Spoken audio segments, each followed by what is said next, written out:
الحمد لله الصلاة والسلام على رسول الله وبعد فأعوذ بالله من الشيطان الرجيم بسم الله الرحمن الرحيم. Today's reminder is from the fifth juz. Tonight was the fifth Tarawih that we read. So during the day when I'm reading my Quran and come across certain verses, I think this is what I will talk about today. So in the fifth juz, this coincides with Surah An-Nisa, which is the fourth chapter of the Quran. Some people get confused about some very basic things regarding the Quran. The Quran has 30 ajza. Single is called juz. Juz means part. So it has 30 parts, what we call spare. 30 spare, that's what the Quran has been divided into. And then there are 114 surahs. Each surah is called a chapter. So the Quran consists of 30 parts and 114 chapters. Yeah. Each chapter is then divided into rukus. A ruku is referred to as being a section, right? And there's also a link between why it's called a ruku. Ruku is when you bow in namaz. And the idea is that when you're reading Quran in Taraweeh, for example, you finish the rakat at the ruku and then go into ruku, which then, and that's marked in a particular point where the meaning is not going to be majorly changed.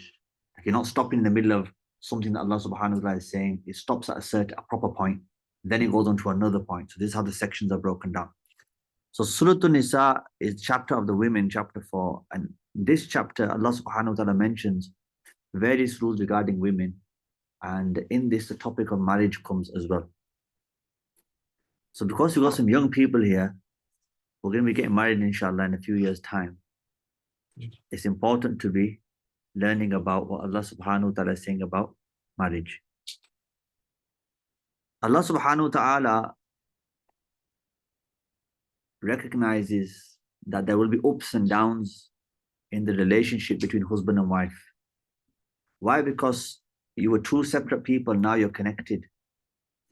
Now what one person does affects the other, or one person decides affects the other. So you're one now, but you're still two.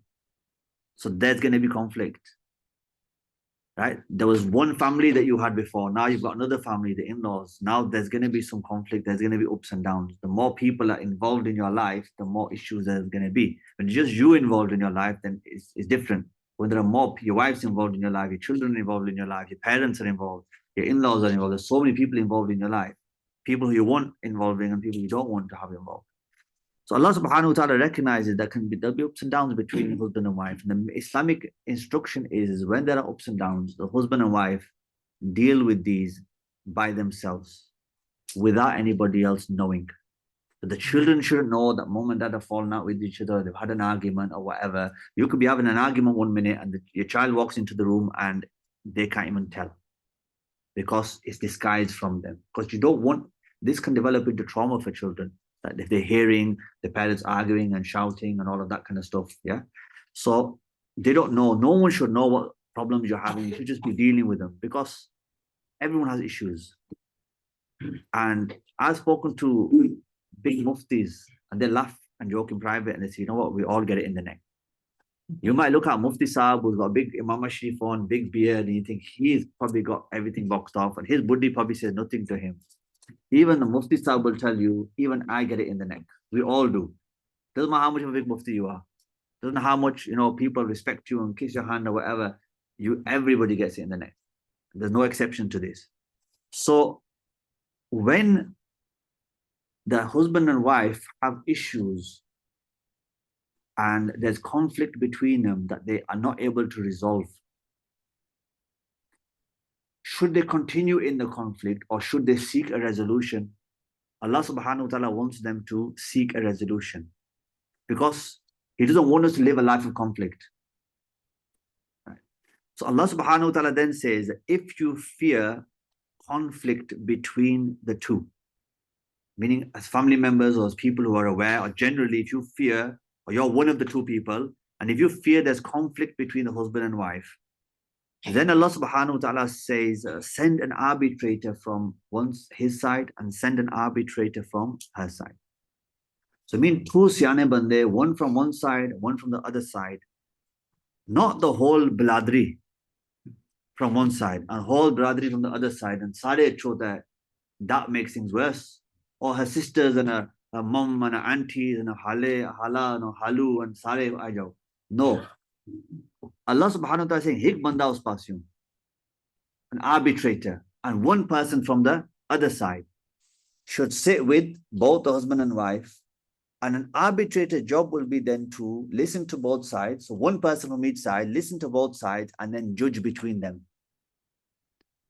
I didn't get that. Could you try to get consent? Who is this guy anyway? It's not Siri, is it? Yeah, it's Siri.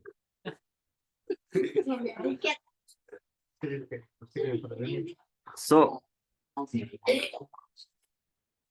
what Allah subhanahu wa ta'ala wants is an arbitrator from one side and arbitrator from the other. People from the families. A wise, knowledgeable person who has knowledge of Quran and Sunnah to judge fairly, justly between the two parties. What the two parties have to accept is whatever judgment these two judges arrive at, we will accept. Right? Because what people try to do is they ask for advice, they get given advice, but then they try and make sense of that advice with their own brain. And they can't make sense of it. If they could, they would have come up with the same solution themselves. But the problem is you've got to let somebody else take control of the situation, let them be in the driving seat and let them navigate you and get you to the shore, so to speak. So Allah subhanahu wa ta'ala is saying an arbitrator from her side, an arbitrator from his side. And if they both desire reconciliation, if both husband and wife desire reconciliation, Allah subhanahu wa ta'ala will cause reconciliation between the hearts. If they're sincere, they just don't know how to sort things out. They both want to. The first thing I always ask people is, do you want in or out? And somebody, I 100% want to make this work. I just don't know how.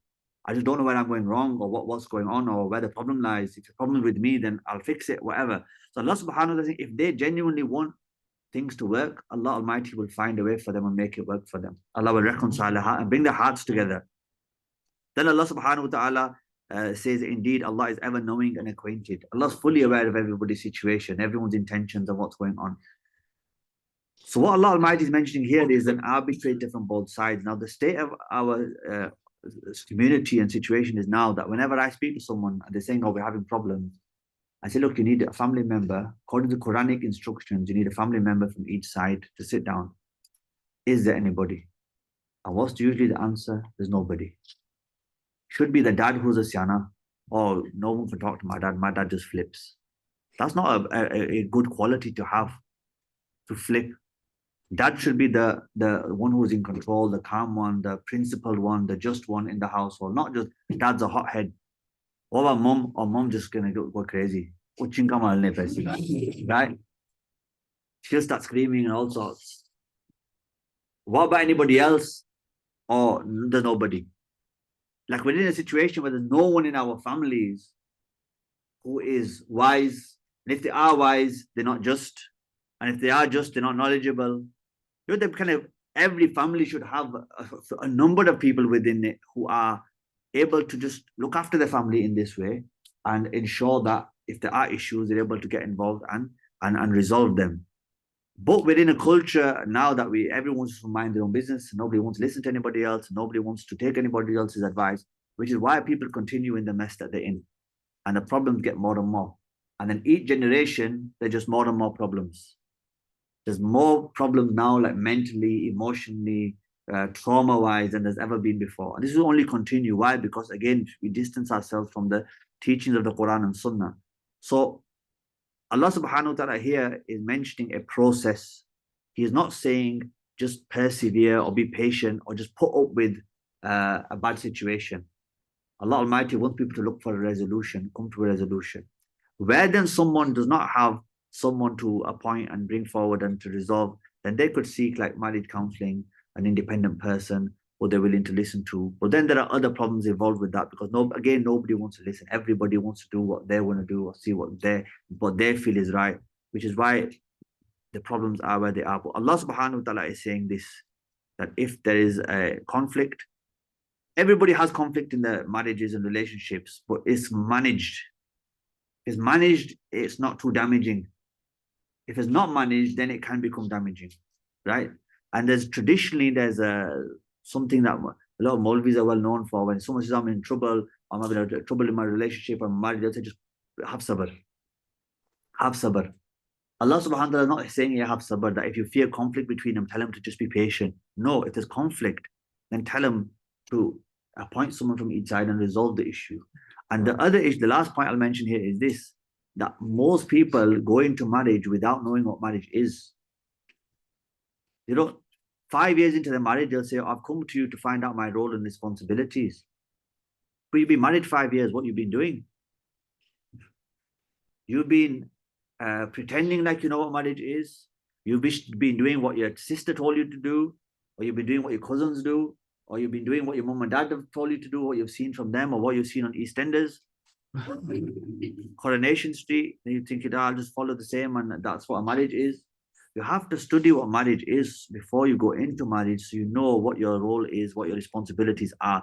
Usually the problems occur because someone's not fulfilling their role, someone's not fulfilling their responsibility, someone's being too slack, somebody else is carrying all the weight. This is where the imbalance comes and the problems happen. So may Allah subhanahu wa ta'ala allow us all to understand our roles and responsibilities in marriage, in as parents, as father, children. There's so many roles we juggle.